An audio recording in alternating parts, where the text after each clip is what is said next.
Company side Sethu from Coimbatore. இன்றைக்கி GST டிப்ஸ்ன்னு பார்த்தீங்கன்னா, நம்ம டிஆர்ஜியில் ஒன்றிய நோட்டீஸ் கொடுக்குறாங்க ஆஃபீஸர்ஸ். அதுக்கு சில டிஸ்கிரிப்பன்சி அக்செப்ட் பண்ணி பணம் கட்டுற மாதிரி ஆப்பர்ச்சுனிட்டி வரும்போது, ஜென்ரலாக ப்ரொஃபஷனல்ஸ் என்ன பண்ணிடுவாங்க, டிஆர்சி 03 சலானில் போய் வாலண்ட்ரிலேயோ அதர்ஸ்லேயோ போட்டு கட்டிடுவாங்க. அப்படி கட்டிங்கன்னா இந்த ப்ராப்பர் ஆஃபீஸர் அந்த டிஸ்கிரிப்பன்சியை அக்செப்ட் பண்ணி க்ளோஸ் பண்ண முடியாது, ப்ரொசீடிங் ட்ராப் பண்ண முடியாது.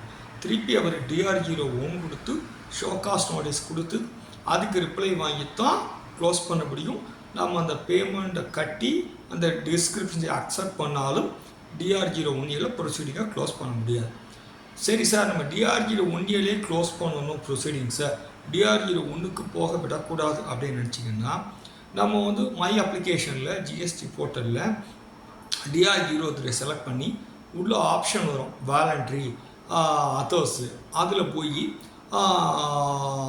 டிஆர்01 ஒரு ஆப்ஷன் வருது. இப்போ அதை கிளிக் பண்ணிங்க அப்படின்னா ஆட்டோமேட்டிக்காக செக்ஷன் இயர் எல்லாமே வந்துடும். அதிலே பார்த்தீங்கன்னா அந்த கம்யூனிகேஷன் ரெஃபரன்ஸ் நம்பரும் வந்துடும். அப்புறம் அந்த ரெஃபரன்ஸ் நம்பர் வந்த பிறகு நம்ம போய் பேமெண்ட்டை கட்டுறோம். சப்போஸ் அதில் ஆஃபீஸர் இப்போ அந்த நோட்டீஸில் 40,000, 30,000, 8,000, 5,000 பல அமௌண்ட்டு கொடுத்துருக்காரு. நம்ம அதில் சில இதைத்தான் கட்டுறோம் அப்படின்னா நம்ம எடிட் பண்ணி அந்த அமௌண்ட்டை குறைச்சிக்க முடியும். குறைச்சிட்டோம் அப்படின்னா ஈஸியாக நம்ம பே பண்ணி டிஆர்ஜியில் செட்டப் பண்ணிடுவோம். அந்த ஏஆர்என் ரெஃபரன்ஸ் நம்பரை நம்ம ரிப்ளையில் போட்டு எழுதுவோம். எழுதிட்டு அந்த நம்மளுடைய ரிப்ளை அந்த டிஆர்03 அட்டாச் பண்ணும்போது ரைட் ஹேண்ட் சைடில் பார்த்தீங்கன்னா கேஷில் பே பண்ணிங்க, கிரெடிட் பே பண்ணி போடுதுன்னு அதுவே காட்டும். அப்போ ஆஃபீஸர் ஈஸியாக அக்செப்ட் பண்ணிவிட்டு ப்ரொசீடிங்கை ட்ராப் பண்ண முடியும்.